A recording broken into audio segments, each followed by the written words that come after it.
El viento del lago Michigan cortaba como un cincel helado a las 6 de la mañana. Yo estaba arrodillado sobre un techo de 3 pisos en el lado sur de Chicago, evaluando una cornisa de cobre dañada. Llevo 40 años en el negocio de la restauración histórica, y mis manos conocen la textura de la pátina verde mejor que mi propia piel. Mi cadera derecha palpitaba con cada movimiento, un recordatorio constante de la caída del andamio que sufrí en 1998. Saqué mis tijeras de hojalatero y mi herramienta de plegado, preparándome para medir el tapajuntas. Quería terminar este trabajo rápido para asegurar el contrato para la empresa, que algún día será de mi hijo. Pero entonces mi teléfono vibró en el bolsillo de mi chaqueta de lona. Era Justine. Me pedía que bajara del techo temprano porque Elena, su esposa, quería llevarnos a un almuerzo elegante para celebrar su nuevo proyecto de bienes raíces. Odio dejar un trabajo a medias. Va en contra de todo lo que he construido. Pero cuando escuché la ilusión en la voz de mi hijo, mi instinto de proteger su felicidad superó mi sentido del deber. Guardé mis herramientas en el cinturón, ignoré el dolor punzante en mi cadera y comencé a bajar lentamente por la escalera de aluminio. 2 horas después, entré a un restaurante de manteles blancos vistiendo mis botas de trabajo y mi chaqueta manchada de sellador. Me sentía completamente fuera de lugar. Me senté a la mesa, intentando sonreír, pero lo primero que noté fue la mirada de Elena. Sus ojos bajaron hacia mis manos ásperas y sucias de polvo de ladrillo. Vi la repulsión disfrazada en su rostro, estableciendo la línea de batalla entre nosotros antes de que siquiera pidiéramos agua. El restaurante estaba lleno de gente que nunca había levantado nada más pesado que un bolígrafo. Yo intentaba comer mi comida en silencio, mientras Elena no paraba de hablar sobre su nueva aventura de compra y venta de casas en el barrio de Logan Square. Usaba palabras corporativas que sonaban vacías, hablando de apalancamiento y maximización de activos como si hubiera inventado el dinero. Justine la miraba con una admiración ciega, asintiendo a cada palabra. Deje penche. Elena dejó su copa de vino en la mesa y me miró directamente con una sonrisa calculada. Fernando, he estado pensando en ese enorme patio de almacenamiento que tienes en el lado sur, dijo ella, con un tono demasiado casual. El terreno industrial se está vendiendo a precios altísimos. Tengo amigos inversores que pagarían una fortuna por ese espacio. Deberías venderlo. Dejé mi tenedor sobre el plato, sintiendo cómo se tensaban los músculos de mi mandíbula. Ese patio no está a la venta, respondí con voz calmada. Allí guardo toneladas de cobre arquitectónico recuperado y pizarra histórica. Es el material que mantiene viva nuestra empresa de restauración. No es un terreno vacío. Elena soltó una pequeña carcajada, como si yo fuera un niño terco que no entiende de negocios. Pero piénsalo, Fernando, solo el valor de la chatarra de todo ese cobre viejo debe ser enorme. Podrías liquidarlo y retirarte. No estaba hablando del valor histórico. Estaba calculando el precio del metal por libra justo frente a mí. Me di cuenta en ese instante de que Elena no era solo una persona molesta con delirios de grandeza. Era un depredador financiero que estaba evaluando activamente mi patrimonio neto para ver qué podía arrancar. A la mañana siguiente, el aire en el patio de Morales Roofing olía a asfalto frío y polvo de pizarra. Estaba de pie junto a los grandes contenedores de acero, revisando un inventario de materiales recuperados con Ignacio, mi capataz de toda la vida. Ignacio sostenía un portapapeles, frunciendo el ceño mientras revisaba los números. Me advirtió que el flujo de efectivo estaba peligrosamente bajo este mes y que necesitábamos presionar a los clientes con facturas atrasadas. Miré hacia la oficina principal, donde Justin estaba sentado detrás del cristal, bebiendo un café y revisando correos electrónicos en su computadora, completamente ajeno al estrés que nos rodeaba. No le digas nada a Justin sobre la falta de efectivo, le dije a Ignacio, bajando la voz. Yo me encargaré. Fernando, el muchacho tiene 32 años, respondió Ignacio, sacudiendo la cabeza. Deberías saber cómo están los números. He dicho que yo me encargo, insistí, sintiendo esa vieja necesidad de ser el escudo de mi hijo. Tomaré ese trabajo de reparación de emergencia en el techo de la iglesia de la calle 47. Es peligroso por el hielo, pero el pago por adelantado cubrirá la nómina. Ignacio suspiró y asintió, sabiendo que no podía hacerme cambiar de opinión. Mientras él se alejaba para preparar los camiones, me quedé solo, preparando mentalmente mi cuerpo para otra semana de trabajo agotador que no debería estar haciendo a mi edad. Fue entonces cuando escuché el crujido de los neumáticos sobre la grava. El auto de lujo de Elena entró sin previo aviso al patio. La vi bajar, cerrando la puerta con fuerza, y mi estómago se apretó.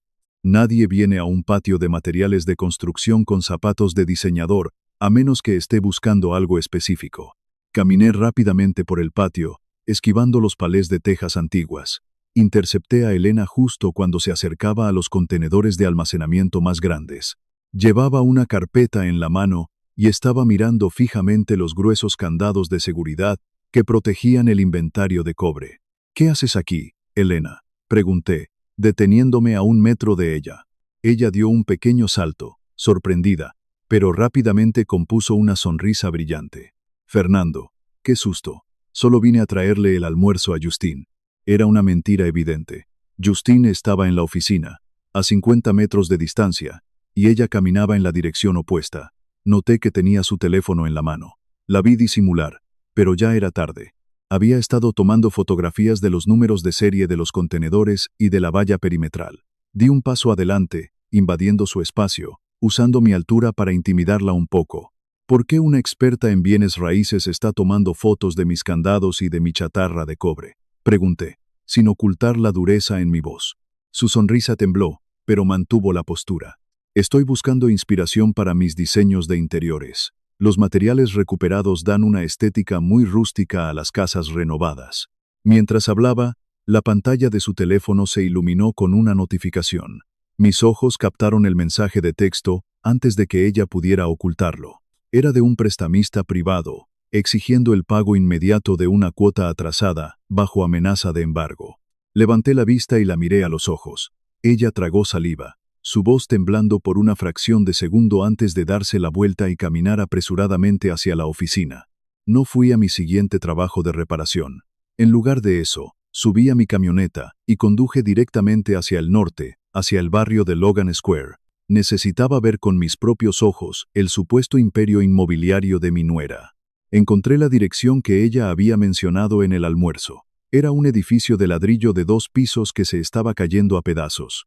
Las ventanas estaban tapiadas con madera podrida. Pero lo más importante era el enorme cartel rojo pegado en la puerta principal. Era una orden de suspensión de obra emitida por la ciudad por violaciones estructurales graves. Saqué mi teléfono y llamé a un viejo amigo en la oficina de permisos de construcción. Llevo décadas lidiando con inspectores en Chicago, y mi reputación como contratista honesto me ha ganado favores que el dinero no puede comprar. «Necesito que me busques una dirección fuera de registro», le dije cuando contestó. «Dime quién es el dueño y qué está pasando realmente allí». Esperé en la camioneta, escuchando el sonido del viento golpeando el parabrisas mientras mi amigo tecleaba en su sistema. Minutos después, me dio la respuesta. Elena había comprado el edificio condenado con un préstamo de $250,000 de un prestamista privado con intereses usureros. El permiso de construcción había sido revocado por negligencia, y el préstamo tenía 2 meses de retraso. Agradecí a mi amigo y colgué. Me quedé mirando el edificio en ruinas. Elena se estaba ahogando en deudas. No estaba buscando inspiración en mi patio. Estaba mirando mis $300,000 en cobre histórico como su único salvavidas.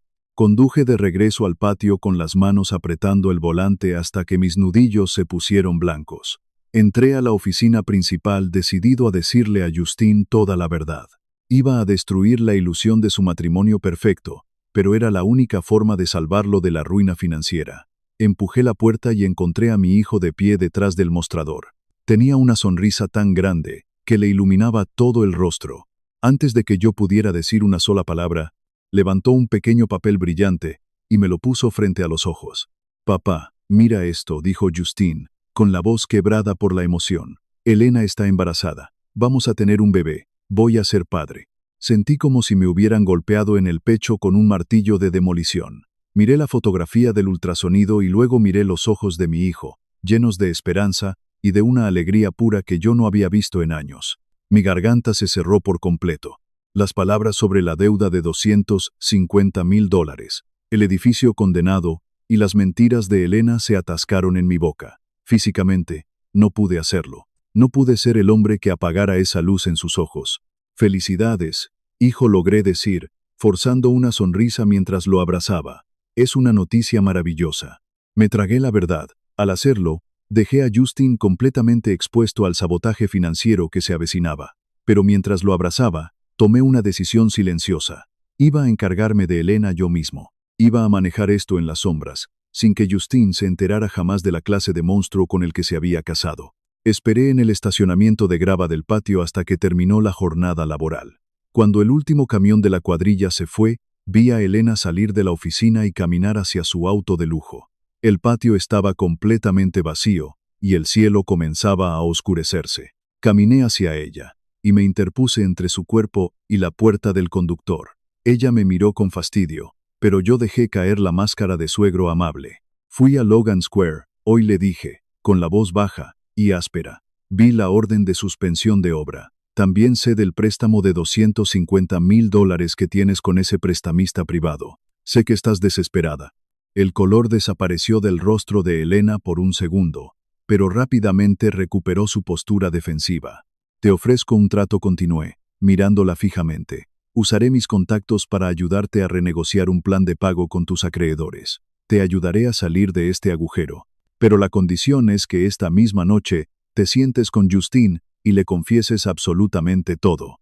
Las mentiras se terminan hoy. Elena me sostuvo la mirada, y para mi sorpresa, soltó una carcajada fría. Perdió su tono dulce y adoptó una expresión de puro desprecio. Tú no entiendes nada de cómo funciona el dinero real, Fernando. Eres solo un obrero sucio que se rompe la espalda por centavos. No necesito la ayuda de un techador cojo que no entiende de apalancamiento financiero. No le diré nada a Justin, y tú tampoco lo harás, porque sabes que él me elegirá a mí. Abrió la puerta de su auto, me empujó a un lado con el hombro y subió. Arrancó el motor y se alejó levantando polvo, dejándome solo en el frío, dándome cuenta de que no se podía razonar con ella.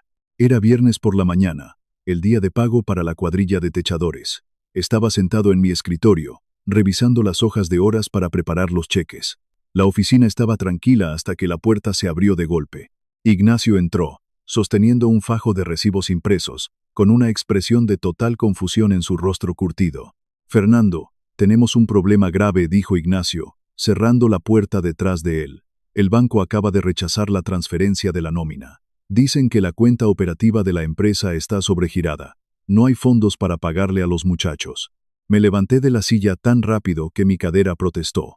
Eso era imposible. Había revisado los fondos 2 días antes y teníamos suficiente para cubrir la semana.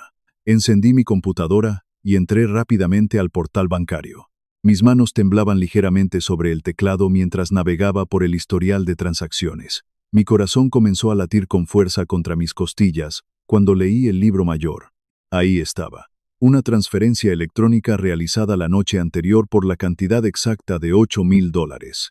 El dinero había sido enviado a una sociedad de responsabilidad limitada que yo reconocí inmediatamente como la empresa fantasma de bienes raíces de Elena. Miré los detalles de la autorización. La transferencia no había sido hackeada. Había sido ejecutada utilizando las credenciales de acceso seguro de Justin. Me dejé caer en la silla, sintiendo un sudor frío en la nuca. Elena no estaba esperando para robar el cobre. Ya había comenzado a desangrar el legado de mi hijo desde adentro, usando sus propias contraseñas, obligándome a entrar en una guerra que yo había intentado evitar. Conduje directamente a la sucursal del banco local, apretando el volante con tanta fuerza que mis articulaciones crujían. Entré apresuradamente y pedí hablar con el gerente, un hombre joven con traje impecable que me conocía desde hacía años. Me senté frente a su escritorio de caoba, frotándome la frente mientras le explicaba la situación de la transferencia de $8,000. Le exigí que revirtiera el cargo inmediatamente, argumentando que los fondos de la nómina de mis techadores estaban en riesgo. El gerente tecleó en su computadora, frunció el ceño y me miró con una expresión de disculpa. Señor Morales, entiendo su frustración, pero el sistema muestra que esta transferencia fue iniciada utilizando el usuario y la contraseña autorizados de su hijo, Justin. No fue él, le interrumpí, golpeando la mesa con el dedo índice. Fue su esposa. Ella usó su acceso sin mi permiso. Para que el banco pueda clasificar esto como un fraude y congelar los fondos, usted tendría que presentar una denuncia policial formal, explicó el gerente, cruzando las manos. Y esa investigación apuntaría directamente a la residencia de su hijo. ¿Desea proceder con la denuncia? Mi pecho se apretó. Mi mayor debilidad siempre ha sido mi necesidad de proteger a Justin de las consecuencias del mundo real. No podía enviar a la policía a su puerta. No cuando él creía que estaba a punto de ser padre. No dije finalmente, tragándome el orgullo y la rabia. No presentaré cargos. Saqué mi chequera personal. Llené un comprobante de retiro, drenando casi todos mis ahorros de emergencia para cubrir la nómina de la empresa. Salí del banco sintiéndome financieramente paralizado. Justo cuando encendía la camioneta, mi teléfono emitió un pitido agudo. Era una alerta automática del sistema de seguridad de mi patio de almacenamiento. Las cámaras de vigilancia acababan de ser desconectadas de forma remota. Pisé el acelerador a fondo, saltándome 2 semáforos en rojo hasta llegar al lado sur de la ciudad. Era casi la medianoche. El patio de materiales estaba envuelto en una oscuridad total. Saqué una linterna táctica pesada de la guantera, bajé de la camioneta y caminé sigilosamente hacia la entrada principal. El viento aullaba entre las pilas de pizarra antigua. Al iluminar el portón perimetral, vi que la cadena estaba intacta. Sin embargo, mis instintos me decían que algo andaba mal. Caminé hacia la parte trasera, hacia el gran contenedor de acero donde guardaba el cobre arquitectónico. Me acerqué al enorme candado de grado industrial. A simple vista parecía normal, pero cuando pasé el haz de luz sobre el metal, vi las marcas. Alguien había pasado un esmeril angular sobre el arco del candado. No lo habían cortado por completo, solo lo habían probado. Pasé mi pulgar desnudo sobre la ranura fresca, sintiendo el polvo metálico y el olor a ozono que deja el acero recién cortado. Alguien estaba preparando el terreno para una brecha rápida, probablemente con un cortador de plasma. Elena no sabía usar herramientas pesadas.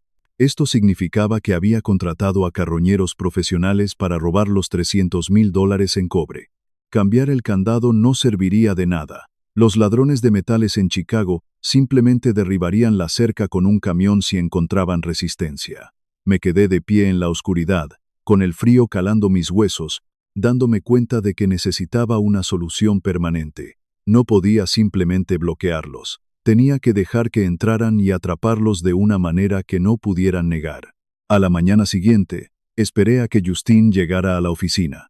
Apenas cruzó la puerta, lo tomé del brazo, lo metí en mi despacho y pasé el seguro. Me senté detrás de mi escritorio y deslicé los estados de cuenta bancarios impresos hacia él. Había decidido que el silencio ya no era una opción. Faltan $8,000 de la cuenta operativa, le dije, mirándolo a los ojos. Elena los transfirió a su empresa fantasma anoche usando tus claves. Casi nos quedamos sin fondos para pagar a la cuadrilla. Justin no pareció sorprendido. En lugar de eso, su rostro se endureció, adoptando una postura defensiva que nunca antes había visto en él. Ella me lo dijo. Papá, respondió Justin, cruzándose de brazos. Me dijo que necesitaba un préstamo puente a corto plazo para los permisos de su proyecto en Logan Square. Yo mismo autoricé la transferencia. Me prometió que lo devolvería la próxima semana. Me quedé helado. Ese proyecto está clausurado por la ciudad, Justin. Ella tiene una deuda de $250,000 con prestamistas usureros. Te está mintiendo en la cara. Basta, gritó Justin, golpeando el escritorio. Estás inventando cosas porque no soportas que ella sea exitosa. Nunca has apoyado mi matrimonio. Te estoy tratando de proteger, hijo. Ella te está usando. La única persona que me está haciendo daño aquí eres tú, dijo Justin, con la voz llena de veneno. Estás celoso de que alguien en esta familia tenga ambiciones más grandes que arreglar techos viejos. Se dio la vuelta, quitó el seguro de la puerta y salió furioso de la oficina, dejando el estado de cuenta tirado en el suelo. Había perdido a mi hijo. 1 hora más tarde, el auto de lujo de Elena entró al patio. Venía sonriendo, sosteniendo una bandeja con vasos de café para los trabajadores, interpretando a la perfección el papel de la nuera devota. Observé cómo saludaba a Ignacio antes de caminar hacia la parte trasera del lote, donde yo estaba revisando un inventario cerca de los contenedores de basura. Cuando estuvimos fuera de la vista de los demás, su sonrisa desapareció por completo.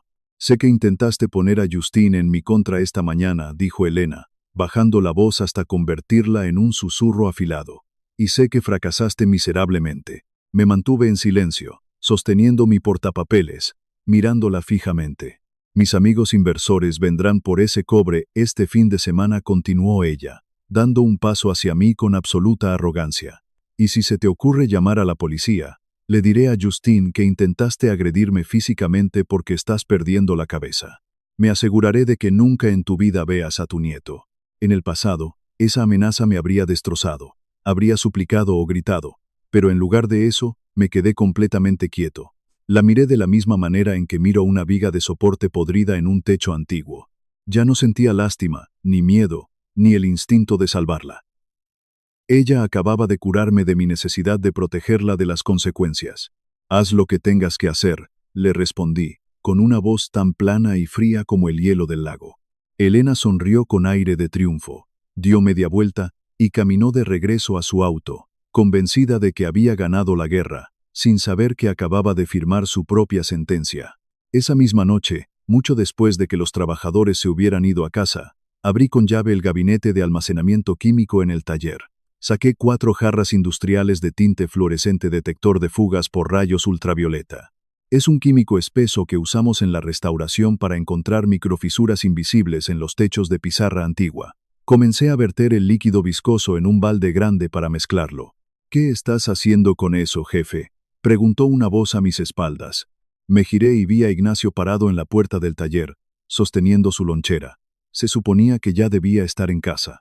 Estoy preparando una mezcla concentrada, le respondí, intentando sonar casual, mientras seguía removiendo el líquido. Esa concentración es 10 veces más fuerte de lo normal, señaló Ignacio, acercándose para mirar el balde.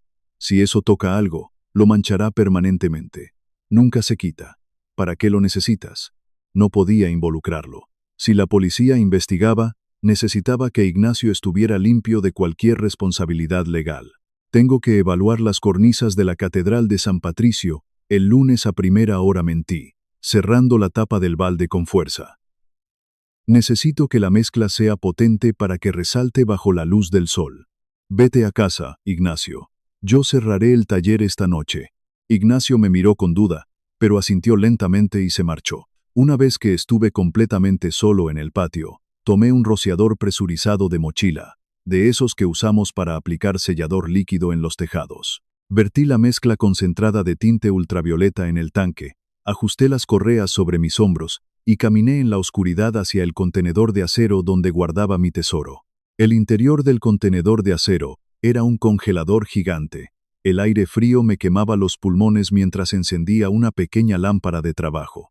Frente a mí descansaban las tarimas de madera cargadas con cornisas Y tapajuntas de cobre antigo, valoradas em $300.000. Bombeé la palanca del rociador presurizado hasta que sentí la resistencia adecuada. Comencé a rociar metódicamente la parte inferior y los bordes de manipulación de cada pieza de cobre. El tinte estaba diseñado para secarse rápidamente y dejar una película pegajosa que era completamente invisible a simple vista o bajo la luz de una linterna normal, pero que se transferiría al instante a la piel, la ropa y la tapicería de cualquier vehículo. Hacer esto me tomó horas. Tuve que mover piezas pesadas yo solo. El frío extremo hizo que mi cadera mala se bloqueara, obligándome a arrastrar la pierna derecha mientras terminaba la última tarima. Me froté la articulación adolorida, respirando con dificultad, viendo cómo el vapor de mi aliento se condensaba en el aire. Al acercarme a la puerta del contenedor para salir, la luz de mi lámpara se reflejó en algo pequeño y negro pegado a una de las tarimas de cobre. Me incliné y lo toqué. Era una etiqueta de rastreo por GPS. Elena y su equipo ya estaban monitoreando la ubicación del activo. Dejé el rastreador exactamente donde lo encontré, sonriendo en la oscuridad, sabiendo que el cebo estaba listo. Salí del contenedor, cerré el candado dañado y cojeé de regreso a la oficina principal. Debajo de mi escritorio, saqué un estuche pesado de plástico reforzado. Al abrir los pestillos, revelé mi dron de inspección térmica de alta resolución. Lo uso habitualmente para detectar pérdidas de calor en los techos de los edificios altos de Chicago, ya que su cámara infrarroja puede leer la temperatura de las superficies con precisión milimétrica. Revisé los indicadores de las baterías. Para asegurar suficiente autonomía durante una persecución prolongada, conecté una batería de repuesto de alta capacidad, encendí el control maestro y vinculé la transmisión de video directamente a mi tableta electrónica. Tomé el dron y subí con dificultad por la escalera de servicio hasta el techo plano del edificio de la oficina. Coloqué el equipo cerca del borde apuntando la cámara hacia el callejón trasero y los contenedores.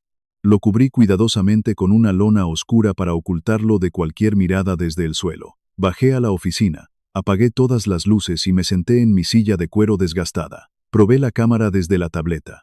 La pantalla se iluminó en tonos de gris y blanco, mostrando mi propia huella de calor residual en el techo. Ahora tenía un ojo invisible en el cielo que podía ver el calor corporal en la oscuridad total, evitando por completo las cámaras de seguridad que Elena había desactivado.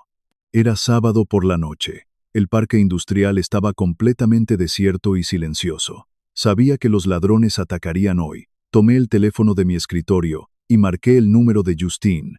Necesitaba asegurarme de que mi hijo estuviera a mi lado cuando todo ocurriera, para que viera la verdad con sus propios ojos, sin que yo tuviera que decir una sola palabra.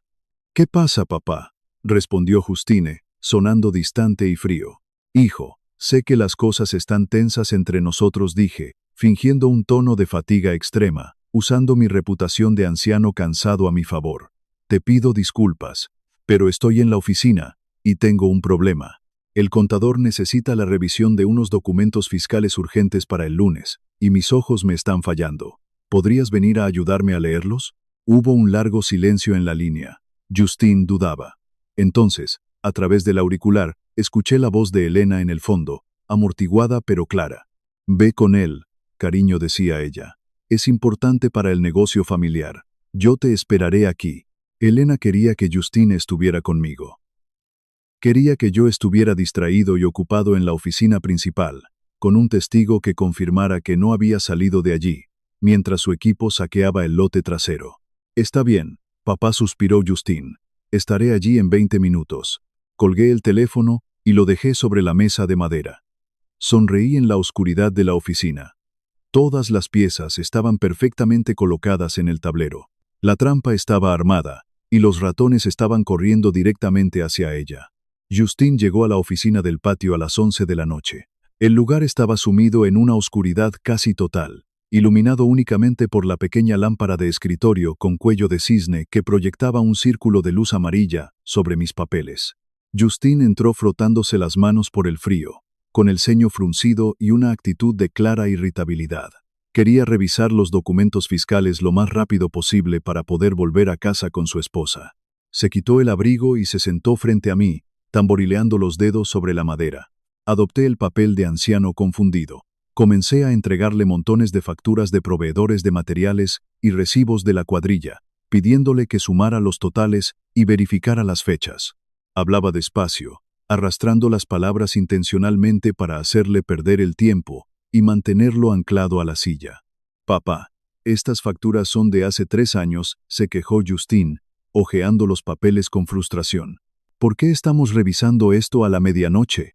El contador dijo que había discrepancias en los registros de depreciación de la maquinaria pesada. Mentí, ajustándome las gafas de lectura. «Necesito que los mires con cuidado. Mis ojos ya no son lo que eran». Justine suspiró pesadamente y bajó la vista hacia los documentos, concentrando toda su atención en los números. No se dio cuenta de que, justo debajo de un libro mayor de contabilidad en mi lado del escritorio, estaba escondida mi tableta electrónica. La pantalla brillaba levemente, mostrando la transmisión térmica en vivo de la valla perimetral trasera. Mientras él sumaba facturas viejas, yo vi aparecer 3 firmas de color rojo brillante en el monitor, acercándose sigilosamente al callejón trasero. Mantuve la mirada fija en la pantalla oculta. A través de la visión infrarroja del dron, las 3 figuras humanas brillaban en tonos naranjas y blancos contra el fondo frío y azulado del patio. Los vi sacar herramientas de sus abrigos y comenzar a cortar la malla de alambre de la cerca con cizallas hidráulicas. Minutos después, un camión de caja cerrada retrocedió lentamente por el callejón, apagando sus luces delanteras. Tenía que mantener a Justine distraído mientras los ladrones se comprometían por completo con el crimen. Si le avisaba demasiado pronto, podría salir corriendo, asustar a los intrusos y hacer que huyeran antes de dejar pruebas concluyentes. «Justine, revisa la factura del mantenimiento del montacargas de 2018», le dije, levantando un poco la voz. «Creo que nos cobraron 2 veces por el fluido hidráulico». Justine gruñó, revolviendo los papeles para buscar el documento específico, apartando completamente la vista de mí. En la pantalla, Vi cómo los ladrones destrozaban el candado del contenedor que yo había manipulado previamente. Abrieron las pesadas puertas de acero y comenzaron a cargar rápidamente las tarimas de cobre en la parte trasera del camión. Las siluetas térmicas se movían con prisa, cargando el peso de mi patrimonio. Metí la mano izquierda en el bolsillo de mi chaqueta y, a través de la tela, encendí los rotores del dron usando el control remoto. Los ladrones llevaban la mitad del trabajo hecho. El camión estaba cargado con cientos de libras de cobre histórico. Era el momento. Con un movimiento rápido, deslicé el libro mayor de contabilidad a un lado, revelando la pantalla brillante de la tableta con la transmisión térmica en vivo. Justin levantó la vista de los papeles, molesto por el movimiento repentino, y miró la pantalla. Frunció el ceño, confundido por las formas infrarrojas que se movían en el monitor. «¿Qué es eso, papá?», preguntó, acercándose a la pantalla. «¿Qué estoy mirando?». Señalé la tableta con un dedo firme. «Esa es tu herencia siendo cargada en un camión robado», le dije, con una voz que no dejaba lugar a dudas. «Y la persona que les dio el código de la puerta y la ubicación exacta está durmiendo en tu cama en este momento». Justin se quedó paralizado. Sus ojos se abrieron de par en par al reconocer la distribución de nuestro lote trasero en la pantalla. Entonces, a través de la ventana cerrada de la oficina, escuchamos el sonido sordo y metálico de piezas pesadas de cobre cayendo sobre la caja de un camión. La realidad lo golpeó como un bloque de cemento.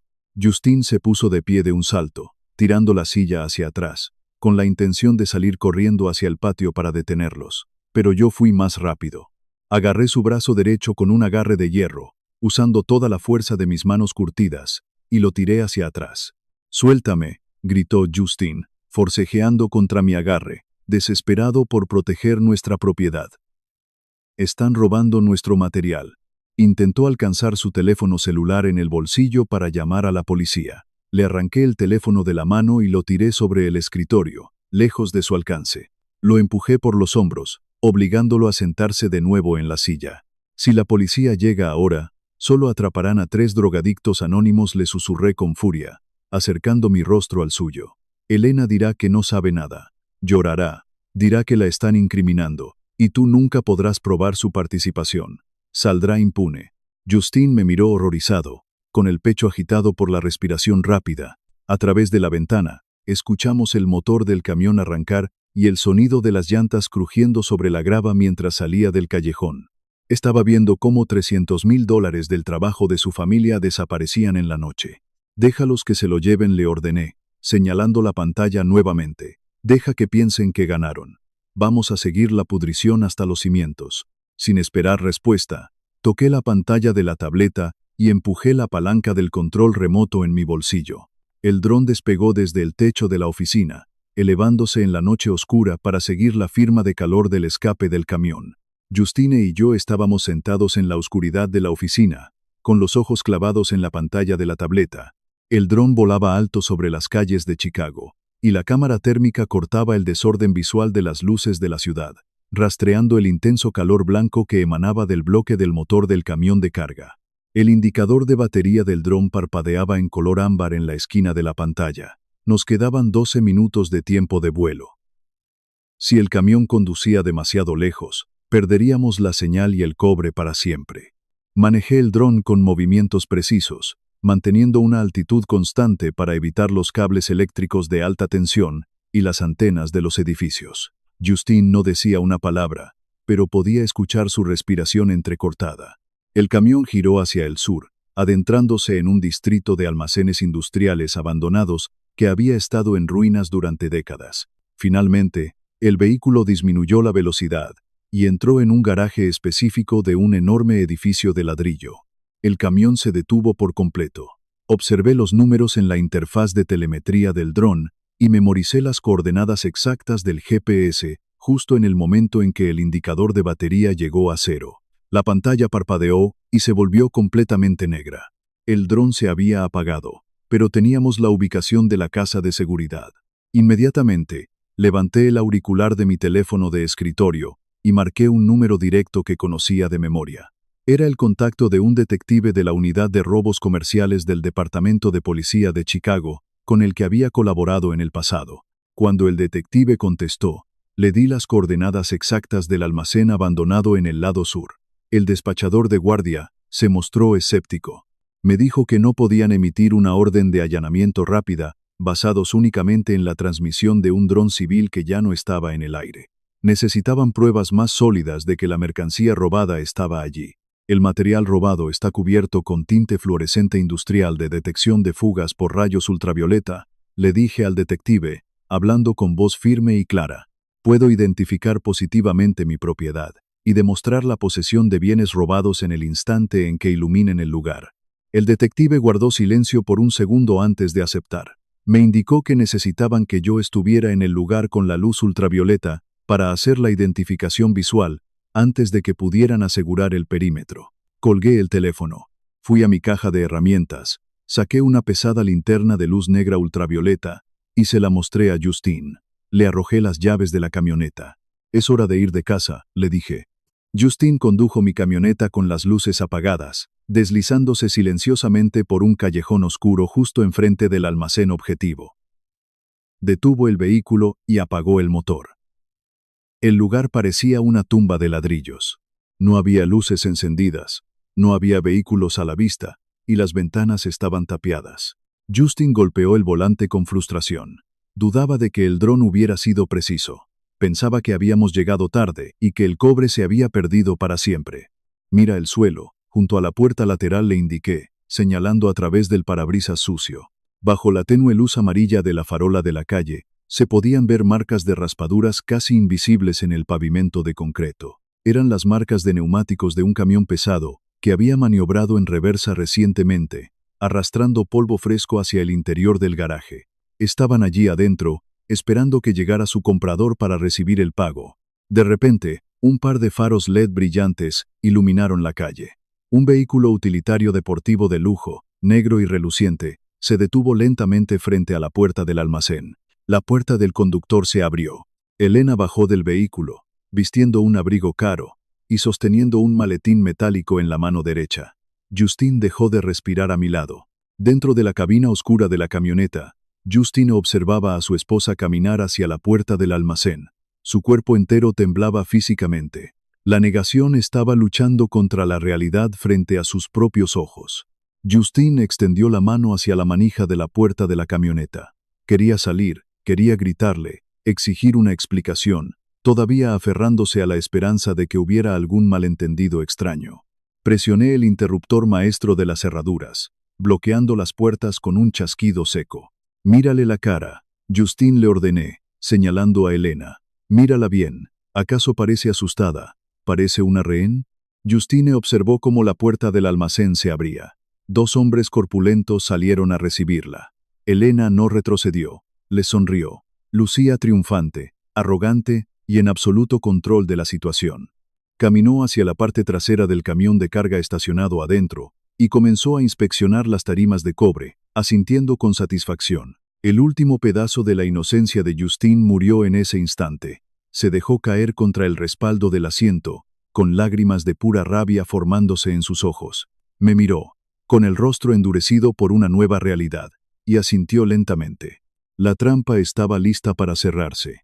El silencio del callejón se rompió de golpe. 4 patrullas de policía sin marcas entraron a toda velocidad, bloqueando las salidas del almacén con un chirrido de neumáticos. Las luces rojas y azules estallaron en la oscuridad, iluminando los ladrillos sucios. Justine y yo observamos desde la camioneta cómo los oficiales uniformados salían de los vehículos con las armas desenfundadas, gritando órdenes y rodeando el perímetro. Los ladrones intentaron correr. Uno de ellos corrió hacia la puerta trasera, pero fue interceptado de inmediato y arrojado al suelo. Elena soltó el maletín metálico, que cayó al suelo de concreto con un ruido sordo, abriéndose y derramando fajos de billetes. Inmediatamente levantó las manos, comenzó a gritar y a llorar histéricamente, interpretando el papel de víctima asustada antes de que un oficial siquiera la tocara. Abrí la puerta de la camioneta y salí, encendiendo la linterna UV. Caminé lentamente por el callejón iluminado por las sirenas, con Justine caminando a mi lado, sus pasos firmes y pesados. 2 oficiales nos cortaron el paso en la entrada del almacén, ordenándonos que retrocediéramos. Levanté la luz negra y mi identificación de contratista de la ciudad con calma. Soy Fernando Morales, el propietario del material robado, declaré, con voz clara y autoritaria. Tengo la prueba física que el detective solicitó para identificar el cargamento. El detective a cargo, un hombre corpulento con un abrigo gris, escuchó mi nombre, asintió y les hizo una señal a los oficiales para que nos dejaran pasar a la escena asegurada. Nos acercamos a la parte trasera del camión de carga. Los ladrones estaban arrodillados en el suelo, esposados, negando todo. Afirmaban a gritos que el cobre era solo chatarra que habían comprado legalmente en un depósito de salvamento esa misma tarde. Elena estaba sentada en el parachoques de una patrulla, esposada, llorando lágrimas falsas, y diciéndole a un oficial que había sido secuestrada a punta de pistola. Bajo la luz blanca de las linternas estándar de la policía, las tarimas de cobre antiguo parecían completamente normales, solo metal viejo y oxidado. Muy bien, señor Morales, dijo el detective, cruzándose de brazos. Demuéstreme que esto es suyo. Levanté la linterna y presioné el interruptor de encendido. Apagué las luces blancas cercanas y pasé el haz de luz negra sobre la plataforma del camión. En un instante, el cargamento entero estalló en un resplandor fluorescente verde neón cegador. Cada cornisa, cada tapajuntas, cada borde de cobre brillaba como si estuviera radiactivo en la oscuridad. El tinte estaba en todas partes. Luego, moví el haz de luz hacia los ladrones arrodillados. Sus manos, las mangas de sus chaquetas y hasta sus rostros brillaban con el mismo verde neón intenso. Estaban marcados de manera innegable, atrapados con las manos literalmente en la masa. Elena vio a Justine acercarse y su actuación se intensificó. Comenzó a sollozar, tirando de las esposas, rogándole que la ayudara. «Justine, gracias a Dios», gritó ella, con la voz quebrada. «Estos hombres me obligaron a traer el dinero. Me amenazaron. Tienes que decirles que soy tu esposa. Sáquenme de aquí». Justine caminó hacia ella. Su rostro era una máscara de piedra, completamente inexpresivo. Yo me quedé atrás, bajando la linterna, dejando que mi hijo manejara su propia vida por primera vez. Ya no iba a ser su escudo. Justine no le gritó, no la insultó. Simplemente se giró hacia mí, tomó la linterna V de mi mano y caminó de regreso hacia Elena. Sin decir una sola palabra, apuntó el haz de luz negra directamente al costoso abrigo de diseñador y a las manos esposadas de su esposa. Las palmas de las manos de Elena y las mangas de su abrigo brillaron con un verde neón brillante y delator. Había tocado el cobre mientras lo inspeccionaba minutos antes. Su mentira de mujer secuestrada se evaporó en el aire frío de la noche, expuesta frente a todos los oficiales presentes. Justine apagó la linterna. La miró directamente a los ojos, vio el pánico real reemplazar a las lágrimas falsas y pronunció 5 palabras con una calma absoluta. «Quiero el divorcio, Elena. Adiós». Se dio la vuelta y se alejó caminando hacia la camioneta, dejándola gritando su nombre en el callejón. Los oficiales subieron a Elena y a los ladrones a las patrullas para llevarlos a la comisaría. El detective se acercó a mí, sacando una pequeña libreta de su bolsillo, listo para discutir la recuperación del material. «Tenemos un problema», Morales dijo el detective, rascándose la barbilla. «Esta es una escena de crimen federal, ahora por la cantidad de dinero involucrada. El cobre tendrá que ser incautado y llevado al depósito de evidencias. Podría estar retenido allí durante meses hasta que haya un juicio. Sabía que eso pasaría. Perder el acceso a ese material durante meses llevaría a mi empresa a la quiebra, ya que lo necesitaba para cumplir con los contratos firmados. Saqué mi teléfono y abrí una carpeta digital cifrada. Le mostré al detective el registro oficial de materiales históricos de la ciudad de Chicago. Este cobre está catalogado y vinculado a un proyecto de restauración municipal, asegurado con una fianza de la ciudad, le expliqué, señalando los sellos digitales. Según el Código de Construcción, retener material crítico para una obra pública de emergencia causa penalizaciones a la ciudad. La prueba del tinte UV es concluyente para el reporte policial. El detective leyó los documentos, suspiró y asintió. Al haber presentado los permisos municipales correctos y haber utilizado el tinte, acordó que los peritos fotografiarían la carga en el lugar y liberarían la custodia del material de regreso a mi empresa esa misma noche. Llamé a Ignacio, lo desperté y le dije que trajera el camión de plataforma plana. Íbamos a llevar nuestra propiedad a casa. Eran las 4 de la mañana cuando el camión de plataforma plana de Ignacio entró al patio de Morales Roofing. El frío era brutal, pero la adrenalina nos mantenía en movimiento. Ignacio, Justine y yo estábamos descargando las tarimas de cobre brillante, utilizando el montacargas. Justine estaba físicamente exhausto. Sus ojos estaban hundidos y emocionalmente parecía vaciado por completo. Mientras intentaba asegurar una cadena pesada alrededor de una cornisa, sus manos temblaron y dejó caer el eslabón de acero al suelo con un ruido sordo. Mi antiguo instinto me gritó que interviniera, que le dijera que fuera a la oficina, que se preparara un café caliente y que me dejara terminar el trabajo pesado a mí. Pero me contuve. Esa era la falla que nos había llevado a este desastre en primer lugar. En lugar de eso, caminé hacia mi caja de herramientas. Saqué un par de guantes de trabajo de cuero grueso y pesado, y se los entregué a Justine. Terminamos el trabajo, le dije, mirándolo a los ojos, tratándolo como a un igual y no como a un niño. Lo hacemos juntos. Justine miró los guantes, asintió lentamente y se los puso. Se agachó, recogió la cadena pesada y la aseguró firmemente. Trabajó a través del dolor y el agotamiento, anclándose en la realidad física y dura del trabajo de su familia. Lo observé levantar la pesada cornisa de cobre, y supe que el niño ingenuo había desaparecido para siempre. Un hombre había tomado su lugar. 6 meses después, el invierno había pasado, y la temporada de techado de primavera estaba en pleno apogeo en Chicago. Yo estaba sentado en la oficina principal, revisando contratos y disfrutando del calor del sol que entraba por la ventana. El cartero entró y dejó una pila de correspondencia sobre el mostrador. Mientras clasificaba las cartas, encontré un sobre con el sello de la penitenciaría estatal. Estaba dirigido a Justine. El remitente era Elena Vargas. En el pasado, habría tomado esa carta, la habría roto en 1000 pedazos y la habría tirado a la basura para proteger a mi hijo de cualquier dolor adicional. Pero ya no era ese hombre. Me levanté de la silla, caminé hacia el patio donde Justine estaba supervisando la carga de un camión y le entregué el sobre directamente en la mano.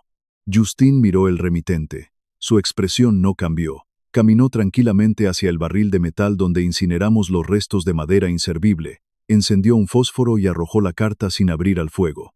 Observó cómo el papel se convertía en cenizas durante unos segundos. Luego se dio la vuelta y volvió a dar instrucciones a su cuadrilla. Estaba completamente imperturbable, demostrando que ya no necesitaba mi escudo artificial para enfrentar el mundo. Llamé a Justine para que entrara a la oficina antes de que saliera hacia la obra. Me senté en mi escritorio y saqué un pequeño manojo de llaves, abriendo el cajón inferior que siempre mantenía cerrado bajo llave. Justine se tensó un poco, esperando malas noticias, quizás un problema con los impuestos o una demanda pendiente. Se preparó para el estrés. Saqué una gruesa carpeta legal de cuero y la deslicé sobre el escritorio hacia él. Este patio de almacenamiento nunca fue solo un lugar para guardar chatarra y estacionar camiones, le expliqué, señalando los documentos. Compré este terreno hace 20 años. Está zonificado para un desarrollo comercial masivo. Justine abrió la carpeta y leyó la escritura comercial. Puse esta escritura en un fideicomiso blindado a tu nombre hace 5 años, continué. Elena pasó meses intentando robar cobre viejo para pagar sus deudas, completamente ignorante del hecho de que tú eras legalmente el dueño del terreno multimillonario que pisaba. Justine levantó la vista de los documentos, con los ojos muy abiertos. Se dio cuenta de la profundidad de mi trabajo silencioso y de la visión a largo plazo que había construido para él. No le había dejado dinero fácil que alguien pudiera robar. Le había dejado la tierra misma, protegida por leyes que nadie podía romper. Esa misma tarde, el viento soplaba fuerte sobre el lago Michigan. Justine y yo estábamos en el techo de un edificio de piedra rojiza de 3 pisos, instalando el mismo cobre que Elena había intentado robar. El trabajo era peligroso. Requería equilibrio, fuerza y una confianza absoluta entre los 2 hombres que sostenían las herramientas. Observé a Justine asegurar un tapajuntas de cobre con una precisión perfecta, golpeando los clavos con un ritmo constante y seguro. Mi cadera me dolía, pero mi mente estaba completamente en paz. Comprendí entonces que la verdadera protección no consiste en ocultar el mundo feo a las personas que amas. Eso solo los debilita. La verdadera protección es enseñarles a construir un techo lo suficientemente fuerte para resistir cualquier tormenta.